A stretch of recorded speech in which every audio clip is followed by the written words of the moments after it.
Bismillahirrahmanirrahim. Welcome to the second lecture of online course on innovation and entrepreneurship. And this lecture is very important because this involves the thinking process, the innovative thinking, that how we can have innovative thinking. Normally, this training normally goes for like a whole day in which we learn about thinking and thinking. There are different types of thinkings and thinking process and so on.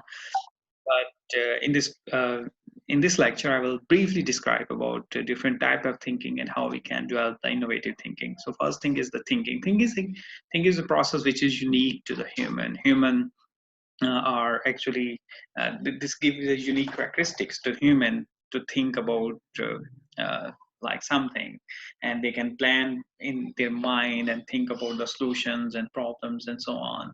So this is a unique features of human. Everybody, we spend a lot of time in the thinking process. हम हर वक्त सोचते रहते हैं, चीज़ों को समझते रहते हैं. हमारी थिंकिंग जो है वो एक खास डिमेंशन में मूव करती है. तो thinking is a unique process. तो अभी हम देखते हैं कि कितनी तरह की थिंकिंग होती है और उसमें क्या क्या फर्क होता है. So first we go towards different type of thinking. Thinking में जो है वो लॉजिकल थिंकिंग होती है, लेटरल थिंकिंग होती है, स्ट्रेटेजिक थिंकिंग होती है, एनालिटिकल थिंकिंग होती है, क्रिटिकल और इनोवेटिव थिंकिंग. अब मैं आपको ब्रीफली बताऊंगा इन सारी थिंकिंग्स में क्या फर्क होता है ताकि हम इसको जो है वो अच्छी तरह से समझ लें. First thinking is logical thinking. Logical thinking ये होती है कि हम लॉजिकली किसी चीज के बारे में सोचते हैं, एनालाइज करते हैं और उसको जो है सॉल्व करने की कोशिश करते हैं. A process in which one use reasoning consistently to come to a conclusion. The ability to understand and to incorporate the rule of basic logic and logical inference in everyday activities. तो हमारी activities जो daily होती हैं उसमें हम logically जो चीज़ों को understand करने की कोशिश करते हैं. For example, एक जो है ग्वाला है जिसके पास दो जगह एक ये अक्सर एग्जांपल दी जाती है और इस पे आप सॉल्व भी करते हैं कि उसके पास एक 3 लीटर वाला है और एक 5 लीटर वाला है और उसने जो है 1 लीटर दूध जो है वो देना है. और अब उसने लॉजिकली थिंक करना है कि उसने बगैर वेस्ट किए हुए उसका 3 लीटर वाला और जो 5 लीटर वाला जग है वो किस तरह से इस्तेमाल करेगा तो वो 1 लीटर मेजर कर सके. तो ये एक लॉजिकल थिंग है. लॉजिकली वो एनालाइज करेगा और इसको जो है वो सॉल्व करेगा. लिटरल थिंकिंग जो है that's a different type of thinking. इसमें हम जो है ट्रेडिशनल हमारा जो स्टेप बाय स्टेप लॉजिकल हम जो चीजें होती हैं वो हम नहीं यूज करते हैं. Literal thinking is a totally different. इसमें आप चीजों के इनर मीनिंग्स को समझने, हालात का इस तरह से जायजा लेते हैं कि आप सिचुएशन को समझते हैं, जो कि टोटली. मैं इसकी बड़ी इंटरेस्टिंग जो इधर भी एग्जांपल्स है वो देने जा रहा हूँ कि एक बंदा है जो कि एक बार में जाता है और वहां पे जो बंदा मौजूद होता है उसे कहता है कि मुझे एक गिलास पानी दे दो. तो वो थोड़ी देर के लिए सोचता है, उसके बाद उसके पास गन पड़ी होती है, वो गन उसको पॉइंट करता है और पॉइंट करने के बाद जो है जिस बंदे पे वो पॉइंट करता है उसे शुक्रिया बोलता है और उसके बाद वो बाहर निकल जाता है.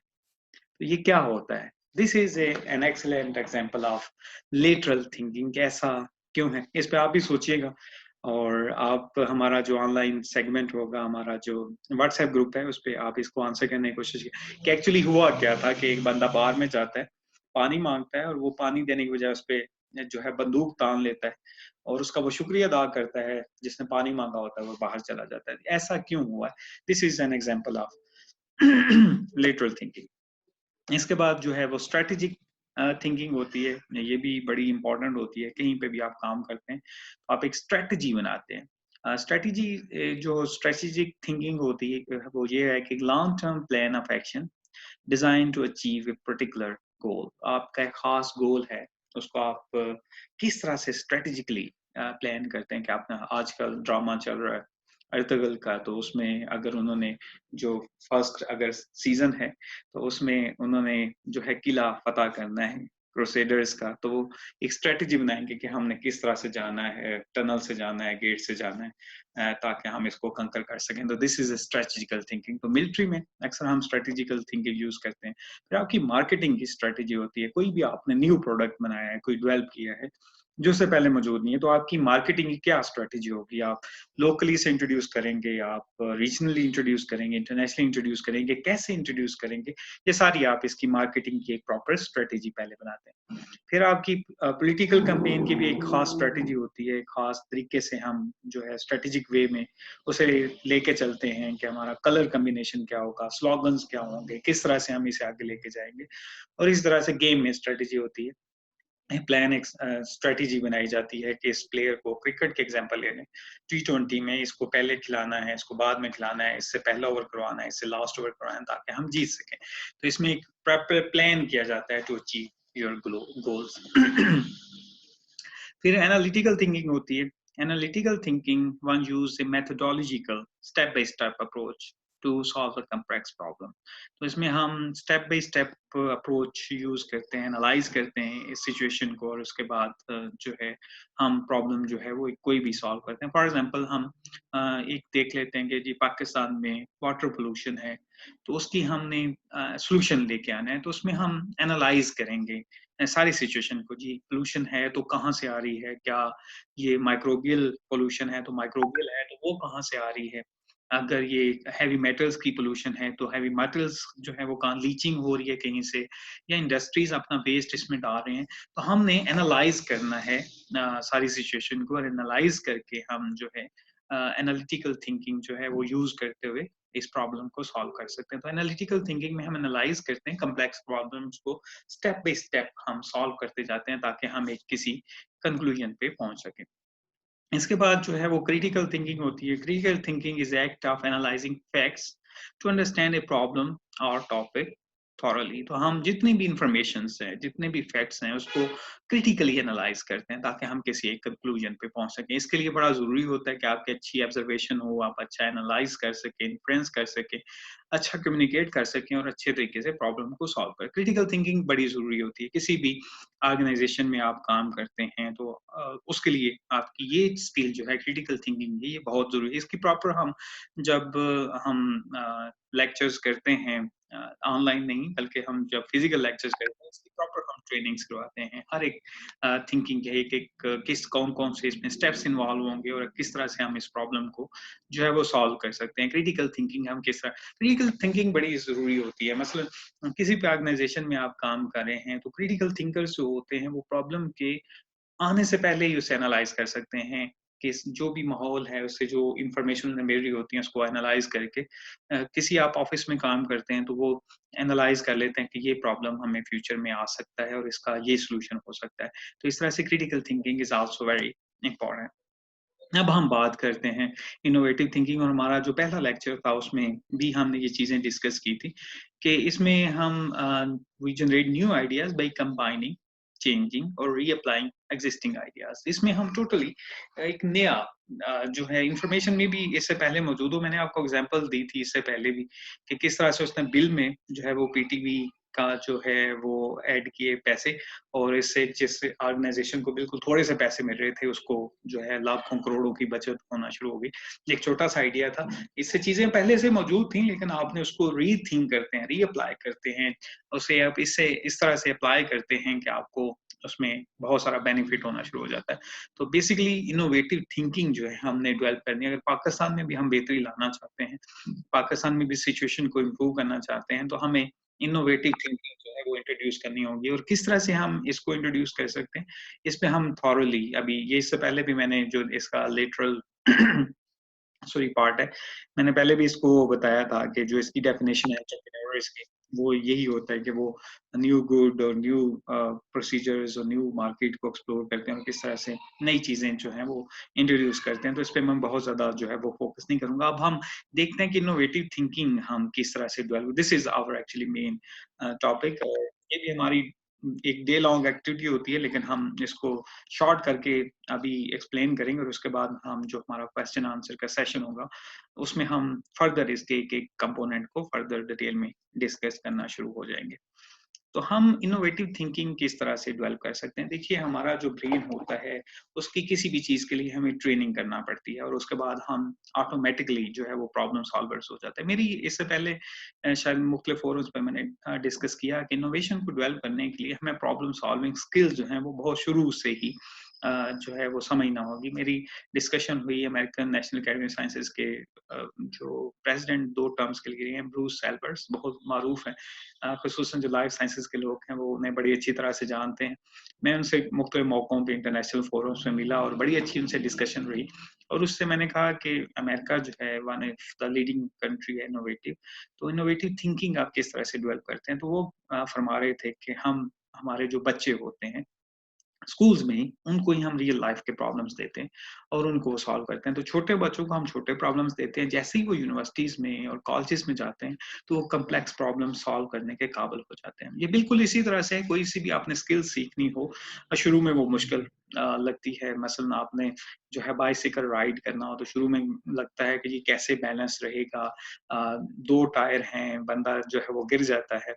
लेकिन आप उसे स्किल डेवलप करते हैं, आपका ब्रेन जो है उसमें न्यूरॉन्स जो हैं वो अकॉर्डिंगली हमारे कनेक्शंस जो हैं वो डेवलप होना शुरू हो जाते हैं और एट द एंड ये होता है कि आप बाइसाइकिल को दोनों हाथों से चलाते हैं और with the passage of time आपका इतना बैलेंस एक्यूरेट हो जाता है कि बगैर आप हैंडल पकड़े हुए भी चला सकते हैं।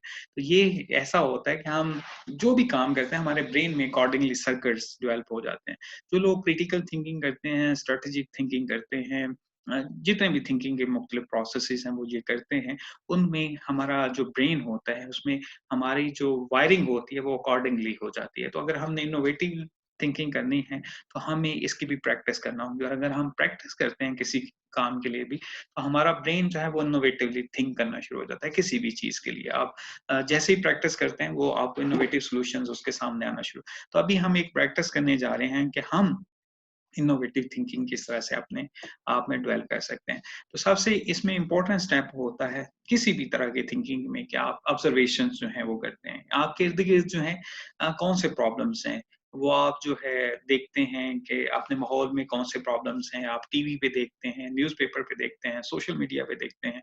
फॉर एग्ज़ाम्पल आजकल जो है हमारे यहाँ प्रॉब्लम चल रहा है कोरोना वायरस का, तो इसके भी मुख्तलिफ डायमेंशंस हैं। आप देख सकते हैं कि किस तरह से हम कौन-सी दवाई बना सकते हैं, कौन-सी वैक्सीन बना सकते हैं, कौन-सी ट्रीटमेंट ऑप्शंस हो सकती हैं।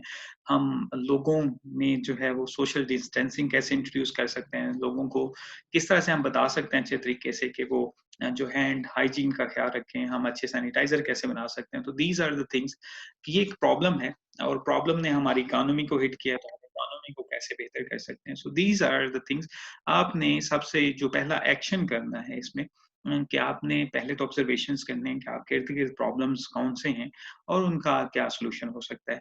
अभी हम एक मैं just to give you a reference कि हम एक प्रॉब्लम हमारे पास जो चल रहा है वो ये है कि हमारे यहाँ पीपीईज़ जो हैं पर्सनल प्रोटेक्टिव इक्विपमेंट्स वो बहुत थोड़े हैं।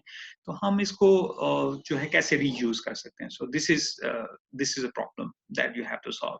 तो आपने ऑब्ज़र्व करना है कि इसको कैसे किया जा सकता है। इसमें बहुत सारे डिफरेंट कॉम्बिनेशंस आप यूज़ कर सकते हैं। So this is just one example. There are thousands and thousands of observation, there are thousands and thousands of problem which we can solve.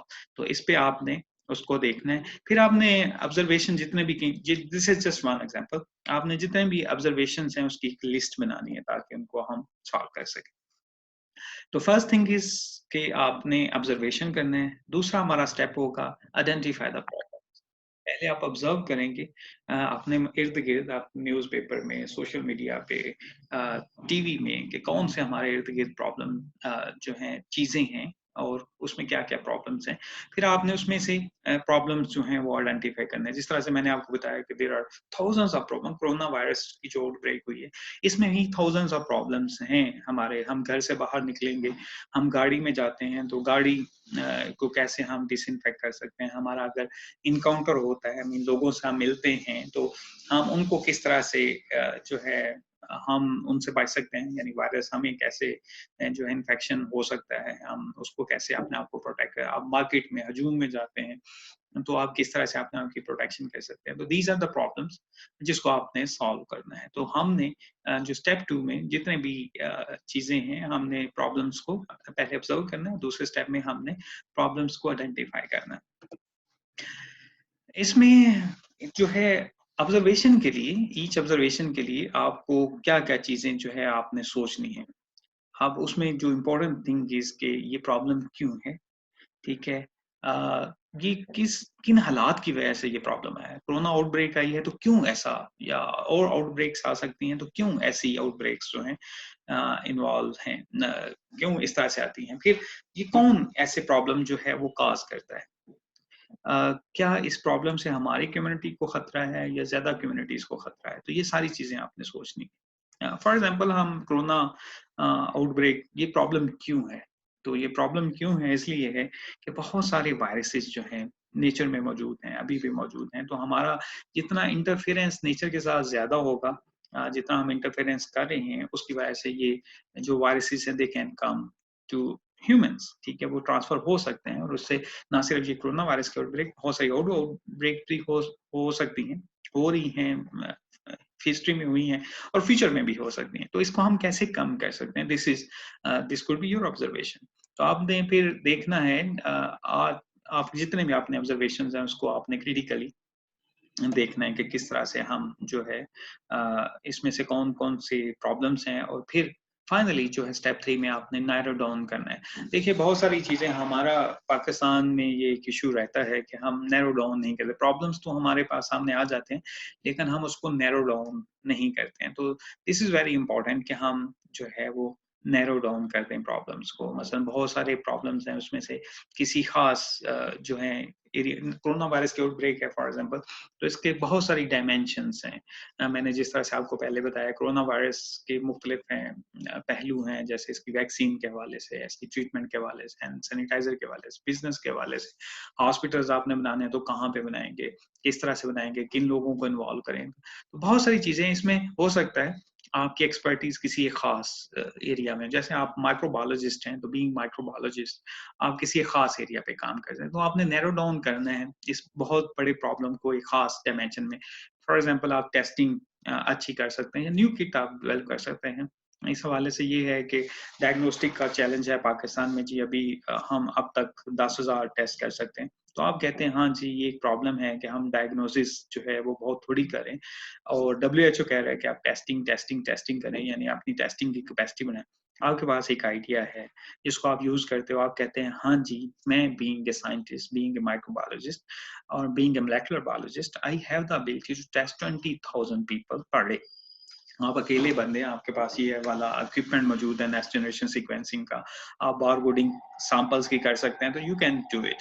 तो इस तरह से आप बहुत ज़्यादा इन्वॉल्व कर सकते हैं, बहुत ज़्यादा चीज़ों को एंगेज कर सकते हैं, अपने सैंपल्स को एंगेज कर सकते हैं, और इस तरह से आप ज़्यादा मिकदार में टेस्टिंग कर सकते हैं। दिस इज हाउ आपने बहुत सारी चीज़ों को नहीं छेड़ना है कि जी आपने हॉस्पिटल किस तरह से बनाने हैं या इकोनॉमी को किस तरह से बेहतर करना है। आपने नैरो डाउन करना है कि आप इसमें क्या कर सकते हैं, और आपके पास जो है उस लिस्ट में कोई से आप प्रॉब्लम पिक कर सकते हैं, बहुत सारे प्रॉब्लम्स के कॉम्बिनेशन में से जिस पे आप फोकस कर सकते हो। तो आपने नेक्स्ट स्टेप क्या करना है, ऑब्जर्वेशन करना है। उसके बाद आपने प्रॉब्लम को आइडेंटिफाई करना है, जितने भी प्रॉब्लम्स हैं मुख्तलिफ तरह के मुख्तलिफ प्रॉब्लम्स हो सकते हैं, there are thousands of problems, और उसके बाद आपने उसे नैरो डाउन करना है। एक यहाँ पे मैं जब लेक्चर की तैयारी कर रहा था तो मैंने सोचा कि पाकिस्तान में एक मसला ये भी है कि हम प्रॉब्लम्स ही नहीं आइडेंटिफाई कर पाते। अब ज़ाहिर है प्रॉब्लम्स होंगे तो उसके सॉल्यूशंस आना शुरू हो जाएंगे ना। हमारी हमारी एक्चुअली ट्रेनिंग इस तरह से हुई है कि हम जो है वो प्रॉब्लम्स को प्रॉब्लम समझते नहीं। मैं आपको मिसाल देता हूँ। एक दफ़ा मैं पंजाब यूनिवर्सिटी में चूँकि पढ़ा, तो हमारी पंजाब यूनिवर्सिटी में एक जगह थी जहाँ पे स्पीड ब्रेकर बना हुआ था, और स्पीड ब्रेकर के साथ एक छोटा-सा पानी का जो है वो पैसेज होता है, ताकि पानी जो है स्पीड ब्रेकर के एक साइड पे जमा ना हो, और वो स्पीड ब्रेकर जो है अंडरपास से निकले ऊपर आए, तो आगे करके बना हुआ था। अब वो जो था उसमें जो है बहुत सारे पत्ते और बहुत सारी चीजें जमा हो गई, जिसकी वजह से बारिश हुई और पीछे सारा पानी जमा हुआ। मैं सुबह क्लासेस लेने के लिए आया तो मैंने देखा कि जी वो सारा पानी वहां पे जमा है, और जब मैं लेक्चर्स के बाद जो है लंच करने जा रहा था तो मैंने देखा कि वो उसी तरह से अब वहां से hundreds and thousands of bikes जो है वो गुजर रहे हैं ऐसे। जब वो पानी में से गुजरते हैं छींटे भी पड़ते हैं, वो टांगे ऊपर कर लेते हैं, और यही माहौल जो है वहां पे बना हुआ था। अब देखिए एक प्रॉब्लम है, उसका एक सिंपल सा सॉल्यूशन है। मैं वहां से गुजर रहा था, मैंने एक स्टिक उठाई और वहां से पैसेज को जो है वो क्लियर कर दिया, ताकि वो पानी फौरन ही वो सारा निकल गया है। It's all. हमारा एक अलमिया ये है बीइंग ए नेशन कि हम प्रॉब्लम्स को प्रॉब्लम समझते नहीं है। हमें सबसे पहले प्रॉब्लम्स को ही आइडेंटिफाई करना, हमारे इर्द गिर्द कौन से प्रॉब्लम्स हैं उनको हम आइडेंटिफाई करें और उसके बाद उसके सॉल्यूशंस की तरफ जाएँ। तो इसमें आपने क्या करना है, प्रॉब्लम्स को एक हर एक प्रॉब्लम को सॉल्व करने के लिए आपको किन-किन जो है आपने चीज़ों को सोचना है कि व्हिच प्रॉब्लम है, why is most interest for you, फिर seeing the most important to help solve, कि यही प्रॉब्लम पे आपको जो फोकस करना चाहिए, क्या ये सबसे आपके इंटरेस्ट का भी है, this is also very important. अगर आपके इंटरेस्ट के नहीं है तो आप उतना इंटरेस्ट लेंगे नहीं उसे सॉल्व करने में। फिर आप इसे, आपके लिए क्यों इम्पोर्टेंट है कि आप इसे जो है वो सॉल्व करेंगे, आप उसमें क्या रिसर्च कर सकते हैं, फिर आप इसमें कौन से अपनी साइंस अप्लाई कर सकते हैं उसको सॉल्व करने के लिए। तो आपने इन सारी चीज़ों को पहले सोचना है और उसके बाद फिर आगे नैरो डाउन, मैं अगेन रिपीट कर देता हूँ, अब तक जो है आपने क्या करना है, आपने ऑब्जर्व करना है इर्द-गिर्द क्या-क्या प्रॉब्लम्स हैं, फिर आपने प्रॉब्लम्स की तरफ आना है। पहली thing is observation, then problem, फिर आपने नैरो डाउन करना है प्रॉब्लम्स को, और फिर आपने सोचना है कि इसमें नैरो डाउन जो मैंने किए हैं या आपने जो उसमें 3 लिस्ट किए हैं, उसमें आप का इंटरेस्ट क्या है? आप डायग्नोस्टिक का है तो आप किस तरह से कर सकते हैं? फिर आप उसमें क्या रिसर्च आपको चाहिए? किस तरह से आप और लोगों को इसमें एंगेज कर सकते हैं? आपकी क्या इंटरेस्ट है भी कि नहीं? अगर इंटरेस्ट नहीं होगी तो आप उसे सॉल्व नहीं कर सकेंगे। फिर आपने ब्रेनस्टॉर्मिंग करनी है सॉल्यूशंस की। नंबर 4 जो हमारा स्टेप है कि आपने ब्रेनस्टॉर्मिंग करनी है। This is also very important steps, और जो कि हम पाकिस्तान में मोस्टली लैक करते हैं। मैंने जितने भी इंटरनेशनल फोरम्स जॉइन किए हैं, वो वर्ल्ड इकोनॉमिक फोरम हो, वर्ल्ड साइंस फोरम हो, या ग्लोबल यंग एकेडमी का हो, या डिफरेंट जो हम फोरम्स जॉइन करते हैं, बायो वीएन का। हम जब भी जाते हैं they give us the problem, और वो प्रॉब्लम जो है नेशनल हो सकता है, इंटरनेशनल हो सकता है, and then they ask us to brainstorm. हम नॉर्मली 1 दिन के लिए हो सकता है, 3 दिन के लिए हो सकता है, 1 हफ्ते के लिए हो सकता है, या इससे भी लंबी लंबी एक एक्सरसाइज हो सकती है कि हम ब्रेनस्टॉर्मिंग करते हैं। ब्रेनस्टॉर्मिंग क्या करते हैं कि आप उसको क्रिटिकली एनालाइज़ करते हैं कि ये प्रॉब्लम है क्या और इसके क्या-क्या इनोवेटिव सॉल्यूशंस। उसके बहुत सारे सॉल्यूशंस हो सकते हैं, लेकिन हम बात करें इनोवेटिव की, कि उसके क्या इनोवेटिव सॉल्यूशन, आपने क्या न्यू कॉम्बिनेशन उसका इंट्रोड्यूस करना है, आपने कौन-सा नया सॉल्यूशन। फॉर एग्जांपल, आप इससे पहले जो है टेस्टिंग हो रही है कोरोना वायरस की। आप कहते हैं कि जी आप ज़माना, इससे पहले आप रियल टाइम पीसीआर करते हैं, तो रियल टाइम पीसीआर में आप एक सैंपल एक ट्यूब में रन करते हैं। आप कहते हैं कि this is the age of artificial intelligence, this is the age of bar coding. तो मैं ये कर सकता हूँ, इस प्रॉब्लम का सॉल्यूशन ये है कि मैं एक ही ट्यूब में 40 या 50 लोगों के सैंपल रन कर सकता हूँ, बार कोडिंग करके। मैं उसको एक ही ट्यूब में 50 सैंपल जो है वो टेस्ट कर सकता हूँ, आइडेंटिफाई कर सकता हूँ कि जो 50 लोग हैं उनमें कितने लोगों को कोरोना है या नहीं। तो देखिए, this is how you actually critically think, और उसमें ब्रेनस्टॉर्मिंग करते हैं आप कि आप इसमें क्या सॉल्यूशन लेके आ सकते हैं। तो आपने ब्रेनस्टॉर्मिंग करनी है, और उसमें ये है कि इससे पहले इनोवेटिव इसमें क्या होगा, इससे पहले सिंगल ट्यूब में सिंगल रिएक्शन रन होता है। इनोवेशन क्या है कि सिंगल ट्यूब में उसी तरह से रिएक्शन जो है टाइम लगेगा, थोड़े से ज़्यादा आपको केमिकल्स चाहिए। तो आपकी जो है कास्ट लाइक हो सकती है जी 4 सैंपल्स की कास्ट हो, लेकिन आप 50 लोगों को टेस्ट कर रहे हैं। So this is the innovative solution. तो आपने ब्रेनस्टॉर्म करना है कि आप इसमें क्या सॉल्यूशन जो है वो दे सकते हैं। इसमें आपने कौन-कौन सी अ, चीज़ें जो है वो सोचनी है।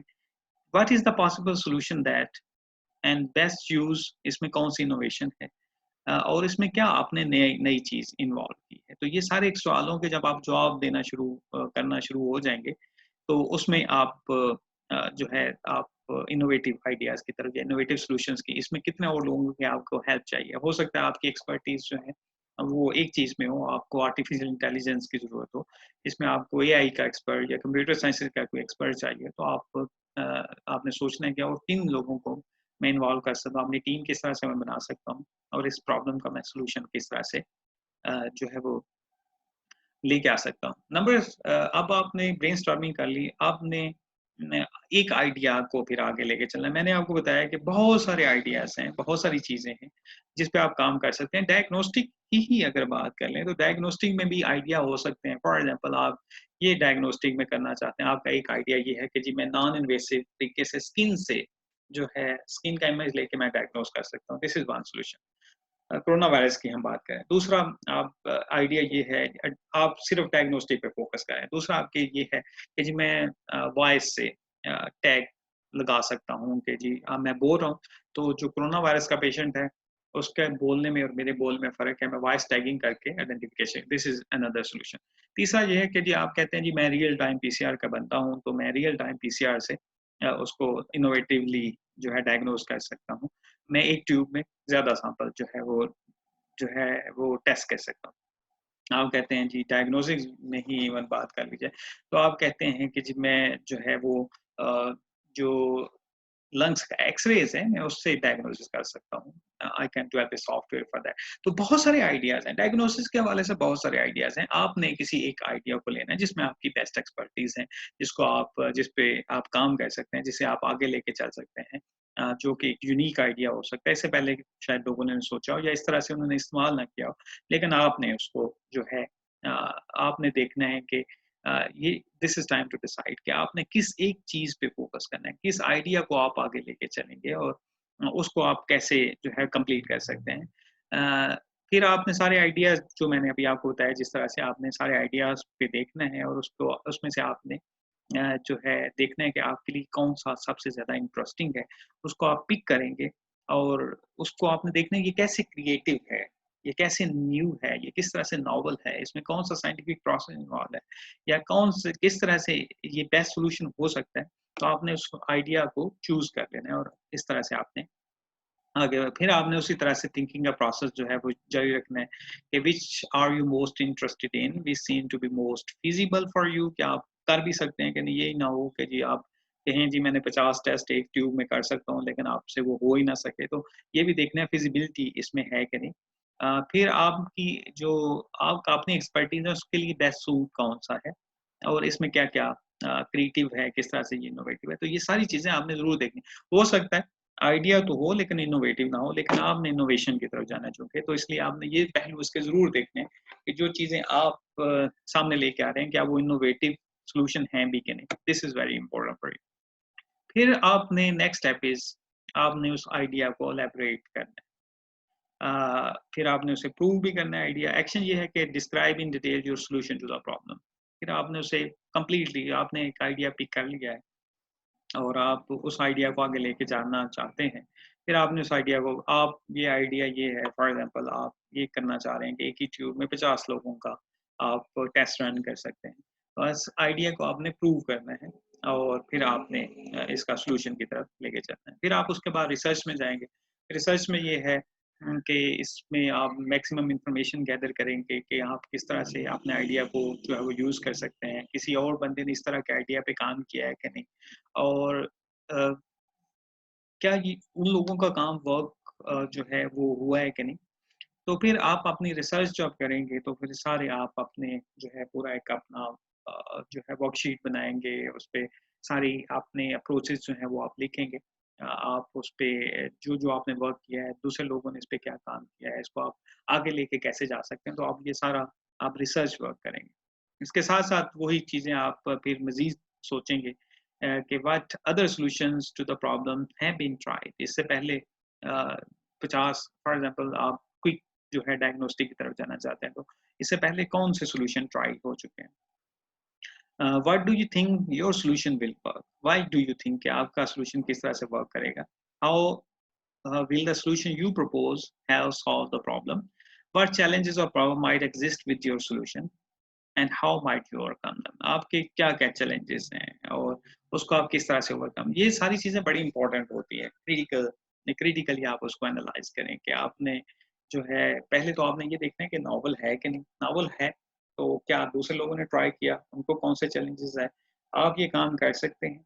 आपको क्या-क्या चैलेंजेस आ सकते हैं? किस तरह से आप उनको ओवरकम कर सकते हैं? तो दिस इज़ योर थिंग कि आप रिसर्च करेंगे, फिर आपने अपना प्लान जो है वो लॉन्च करना है। This is part of your scientific process that is very important. You have no way of knowing for sure if your idea will work. इस वक्त तक आपको नहीं पता है कि अब आपका आइडिया जो है वो वर्क करेगा कि नहीं। अब नेक्स्ट थिंग इज़ कि आपने उसको टेस्ट करना है। तो आप अपना प्लान पूरा बनाएँगे, आप उन सारी चीज़ों को देखेंगे, क्या इम्पोर्टेंट है, कौन-सा आप उसे लॉजिकली देखेंगे स्टेप बाय स्टेप को और उसके बाद आप अपना हाइपोथेसिस जिस तरह से साइंटिफिक हमारा प्रोसेस होता है कि हाइपोथेसिस आप बनाएँगे कि इस ये क्या टेस्टेबल है, क्या इसको हमें आगे बढ़ना चाहिए, करना चाहिए, तो आप उसको फिर आगे लेके जाएंगे। फिर आप एक्सपेरिमेंटली प्रोसीजर आपकी अपनी laboratory, this is just one thing जो कि हम अभी आगे लेके जा रहे हैं कि this is how you actually go for the things, there are hundreds of other things that you can work on. लेकिन यही तरतीब यही होगी, मैं इसको जो है एक दफा आपको रिपीट भी कर दूंगा कि ये हमारी तरतीब होगी, जिसमें फिर आप एक्सपेरिमेंटल उसमें प्रोसीजर कर सकते हैं। उसमें आपके कौन से स्टेप्स होंगे, उन सारे स्टेप्स को आप करेंगे। आपको कौन सा मटेरियल उसमें चाहिए, फॉर एग्जांपल पीसीआर मशीन चाहिए, ट्यूब्स चाहिए, माइक्रोपाइपेट्स चाहिए, केमिकल्स चाहिए। तो आप उन सारियों की लिस्ट बनाएंगे, सारी चीज़ों को आप गैदर करेंगे और उसके बाद उसको टेस्ट करेंगे और फाइनली आप कंक्लूजन पे जाएंगे। ये कंक्लूजन जो है क्या ये वर्क किया है कि नहीं, क्या जो आप चाह रहे थे कि 50 लोगों को आप टेस्ट कर सकेंगे, वो हुआ है कि नहीं, क्या इसको रिपीट करने की ज़रूरत है या हो सकता है या नहीं हो सकता है, इसमें कौन-कौन से बड़े चैलेंजेस हैं, क्या इसको रिपीट करने की ज़रूरत है, क्या इसे मुझे रीप्लान करने की ज़रूरत है, क्या मुझे कुछ और अप्रोच यूज़ करने की ज़रूरत है। आप कंक्लूजन पे जाके फिर आप देखें कि जो भी उसका रिज़ल्ट आता है उसके बाद आप उसे जो है देखते हैं। तो इसमें आप क्या चीज़ें देखेंगे, what do you results tell you, ये रिजल्ट्स आपके कैसे आए हैं, do you have to refine your solution and test again, what changes do you need to make to your plan. अगर जो प्लान किया वही जो इससे पहले मैं आपको चीज़ें बताई हैं कि इसमें कौन-कौन से चीज़ें जो हैं उन्होंने अफेक्ट किया है। तो फिर उसके बाद आप कंक्लूजन पे जाएँगे and then you have to scientifically write up of your project. इससे पहले आपने क्या किया उसका प्रॉपर आप अपना एक लेआउट बनाएँगे कि ये जिस तरह से हम प्रोजेक्ट प्रपोज़ल सबमिट करते हैं एचईसी को, पाकिस्तान साइंस फाउंडेशन को या दूसरी ऑर्गनाइजेशंस को, कि ये एक चीज़ है जिस पे मैंने काम किया है और ये मेरा एक आइडिया था, इसको मैंने टेस्ट किया है, इसका ये राइट अप मौजूद है और आप इसे लार्ज स्केल पे कर सकते हैं। तो मैंने जिस तरह से आपको पहले बताया कि मैं आपको दोबारा से जो है वो सारे स्टेप्स जो है वो रिपीट कर दूँगा ताकि आपको अच्छी तरह से इसका आइडिया। नॉर्मली जब हम ये कोर्स करते हैं तो उसमें हम जब फिज़िकली प्रेज़ेंट होते हैं तो हम ये सारी एक्सरसाइज़ करते हैं। मुख्तलिफ सारे लोग जो हैं वो मुख्तलिफ आइडियाज़ पे काम करते हैं and then we go step by step. तो उसमें स्टेप क्या है, जो आपने इनोवेटिव आइडिया की तरफ जाना है, you have to make observation. सबसे इम्पोर्टेंट चीज़ है कि आपने इर्द-गिर्द ऑब्जर्वेशन कोई सा भी हो सकता है। दिस इज़ कोरोना के हवाले से this is just one thing that I have presented recently. लेकिन इसके अलावा बहुत सारी चीज़ें हो सकती हैं जिस पे हम काम कर सकते हैं। कि सबसे इम्पोर्टेंट चीज़ जो इनोवेटिव थिंकिंग के हवाले से है कि आपने ऑब्जर्वेशन जो है वो करनी है और ऑब्जर्वेशन के बाद आपने आइडेंटिफ़ाई करने हैं कि आपके प्रॉब्लम्स कौन से हैं, ये सारे आप लिस्ट बना लेंगे।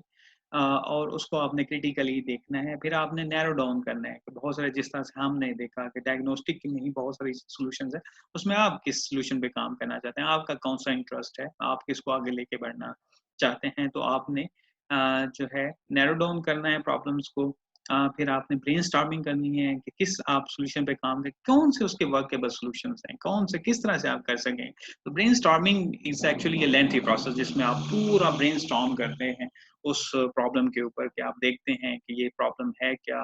क्या और नॉर्मली हमारा ब्रेनस्टॉर्मिंग पे ही सबसे ज़्यादा जो है वो टाइम लगता है। ब्रेनस्टॉर्मिंग के बाद आपने एक आइडिया पे फ़ोकस करेंगे, उस पे आप काम करेंगे, उसको एलैबोरेट करेंगे। फर्दर आप उसके मुख्तलिफ जो एलैबोरेशन से मुराद ये होती है कि आपने उसके मुख्तलिफ एस्पेक्ट्स को देखना है।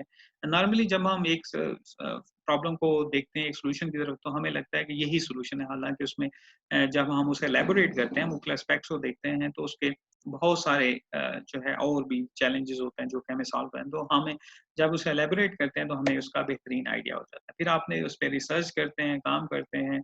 आपका सोशल साइंसेज़ का प्रॉब्लम हो सकता है तो आप जस्ट एक उसका लेआउट बना के ही उसका सॉल्यूशन जो है वो सामने लेके आ सकते हैं कि हम ज़्यादा से ज़्यादा लोगों को एजुकेट कैसे कर सकते हैं फॉर एग्ज़ाम्पल। उससे क्या पहले मेथोडोलॉजी आपका इनोवेटिव तरीका क्या हो सकता है? फॉर एग्ज़ाम्पल मैंने इनोवेटिव तरीका यूज़ किया कि आप इससे पहले जो है चूँकि हॉस्पिटल्स भी बंद हो चुके थे, ओपीडीज़ भी बंद हो चुकी थी, तो स्वात में उन्होंने रेडियो को जो है वो मेडिकल इन्फॉर्मेशन के लिए डॉक्टर्स बिठा दिए। आप वैसे पूरी कम्युनिटी रेडियो के सामने बैठ के वो इन्फॉर्मेशन ले सकते हैं और इस तरह से पूरी कम्युनिटी एजुकेट हो सकती है। सो this is a social sciences problem, उसको उन्होंने जो है वो सॉल्व किया इनोवेटिव अप्रोच से। तो इसलिए ये सारी चीज़ें हमने फिर आपने प्लान करना है, फिर आपने प्लान के बाद अपना हाइपोथेसिस जनरेट करना है कि क्या इस तरह से हो। फिर आपने हाइपोथेसिस को हमें बीइंग साइंटिस्ट हमें टेस्ट करना होता है, एक्सपेरिमेंटल प्रोसीजर की तरफ जाते हैं। उसको हम सारा देखते हैं, क्या-क्या हमें चीज़ें चाहिए, वो लिस्ट डाउन करते हैं, गैदर करते हैं।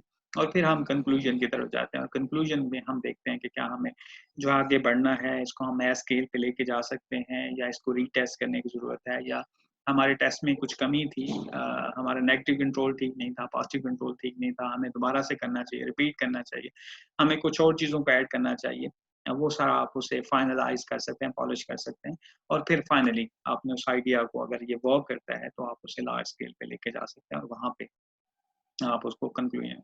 So this is how we actually thinks about the things more critically. तो हम देखते हैं और उसको सॉल्यूशंस की तरफ लेके जा सकते हैं। दिस इज एन एक्सरसाइज जिसके हम जो है वो प्रैक्टिस करते हैं। तो इसमें आपके असाइनमेंट्स जो हैं, इससे पहले भी मैंने एक असाइनमेंट दी, मुझे तस्बीहा ने बताया कि शी इज गेटिंग द जो है रिस्पॉन्स फॉर योर असाइनमेंट। तो इसमें असाइनमेंट जो है वंस अगेन हमारा आपके लिए ये होगी कि आपने किसी जो है ये जो स्टेप्स मैंने आपको 10 बताए हैं, इसमें आप पहले जो स्टेप्स हैं, जहाँ तक हमने पहले 5 स्टेप्स आपको बताए थे कि आपने ऑब्जर्वेशन करनी है, उसके बाद आपने आइडियाज़ पे जाना है, मुख्तलिफ आइडिया, फिर आपने फ़ोकस करना है एक आइडिया पे, फिर उस पे ब्रेनस्टॉर्मिंग करनी है, फिर आपने सॉल्यूशंस की तरफ जाना है। तो किसी एक आइडिया को आपने इसी तरह से इन सारे 5 स्टेप्स को आपने एलैबोरेट करके किसी अ, जो है वो प्रॉब्लम पे आपने हमें प्रॉब्लम तक बताना है कि ये एक प्रॉब्लम है और ये उसका एक सॉल्यूशन हो सकता है। ये आपकी एक असाइनमेंट है जो आपने करनी होगी। Half page will be fine, या आप जिस तरह से इसको देना चाहें असाइनमेंट को you can send and then we can proceed further. तो ये इसकी हमारी एक छोटी सी एक्सरसाइज हो जाएगी। मुझे उम्मीद है कि ये आपके लिए काफ़ी अच्छा सेशन होगा, in which you have learned about innovative thinking. हम इनोवेटिव थिंकिंग क्या, इसमें जो एंड लाइंस में वंस अगेन जो आपसे शेयर करना चाहूँगा वो यही है कि इनोवेटिव थिंकिंग के लिए यही चीज़ें चाहिए होती हैं कि आपका अच्छा ऑब्जर्वेशन हो, आप प्रॉब्लम्स को आइडेंटिफाई कर सकें, आप नए आइडियाज़ जनरेट कर सकें, आइडियाज़ को फोकस कर सकें किसी खास आइडिया पे, फिर ब्रेनस्टॉर्मिंग आप अच्छी कर सकें। तो ये सारे स्टेप्स जब आप करते हैं, ये जब आप एक्सरसाइज करते हैं मुख्तलिफ तरह से, इसके लिए भी यही होता है कि आप बार-बार अगर ये एक्सरसाइज करते हैं तो आप में ये एबिलिटी आ जाती है तो इनोवेटिवली थिंक। पाकिस्तान में ये हम इनोवेटिवली उस तरह से थिंक नहीं करते, हमारे यहाँ ब्रेनस्टॉर्मिंग बहुत थोड़ी होती है। तो अगर आप ये वाले स्टेप्स करेंगे, ब्रेनस्टॉर्मिंग करेंगे, हम एक इसके बाद लेक्चर्स के बाद एक कलेक्टिव एक्सरसाइज में हमारे व्हाट्सएप ग्रुप पे हम कर सकते हैं जिसमें हम जो है यही चीज़ें हम आगे लेके बढ़ें और हम एक एक्सरसाइज कर लें कि किस तरह से हम किसी एक प्रॉब्लम को आइडेंटिफाई करते हैं और उसे आगे लेके बढ़ते हैं और किस तरह से उसे हम सॉल्व कर सकते हैं। तो दिस वी विल डू। तो मुझे उम्मीद है कि आपके लिए इन्फॉर्मेटिव होगा। आप इसकी प्रैक्टिस कीजिए, जितनी ज़्यादा प्रैक्टिस करेंगे उतना ही ज़्यादा हम जो है इनोवेशन के करीब होते जाएँगे। और आपके कोई भी क्वेश्चंस होंगे, you are most welcome to ask. Online session के साथ-साथ जो आपका कमेंट्स का होता है, हमारा फेसबुक पेज पे आप कमेंट कर सकते हैं, हम वहाँ पे उसे करने की कोशिश करेंगे आंसर। अदरवाइज़ हम इसको जो है व्हाट्सएप ग्रुप पे जो हमारे जितने भी पार्टिसिपेंट्स हैं, वहाँ मौजूद हैं, तो वहाँ पे आप अपना क्वेश्चन पूछ सकते हैं, उसको हम आंसर करने की कोशिश करेंगे। और this is the second lecture और इसके साथ-साथ बाकी लेक्चर्स भी हम देंगे और बहुत सारी चीज़ें और भी इलैबोरेट आपके सामने होना शुरू हो जाएँगी कि इनोवेशन क्या है, इनोवेशन प्रोसेस क्या होता है, इसमें चैलेंजेस क्या आते हैं, किस तरह से आप इनोवेशन कर सकते हैं, हमारी साइंटिफिक इनोवेशंस किस तरह से होती हैं, उसका इम्पैक्ट क्या होता है, इकोनॉमी हम कैसे बेहतर कर सकते हैं, आप अपनी कंपनी कैसे स्टार्ट कर सकते हैं, सो ऑन। तो इंशाल्लाह ताला आपके लिए काफ़ी इन्फॉर्मेशन ये हेल्पफुल होंगी और एट द एंड हम ये चाहते हैं कि आप सब लोग जो हैं कुछ ना कुछ बना सकें, कुछ ना कुछ एक एटलीस्ट आपकी प्रोडक्ट या सर्विस जो है वो मार्केट में ज़रूर आए। Thank you very much again.